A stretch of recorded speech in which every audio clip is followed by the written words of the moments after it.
las palabras, ¿sí?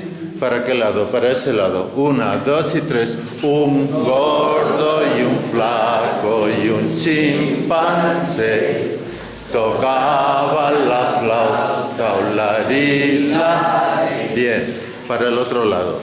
Vamos a quitar las palabras gordo y flaco, las dos, ¿sí? Pero hacemos los gestos. 1, 2 y 3.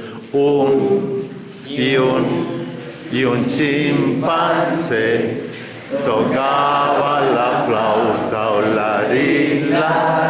Alto, para el otro lado. Vamos a quitar la palabra gordo y flaco, chimpancé y flauta, ¿sí? Preparados. 1, 2 y 3. Un y un tocaba olarila.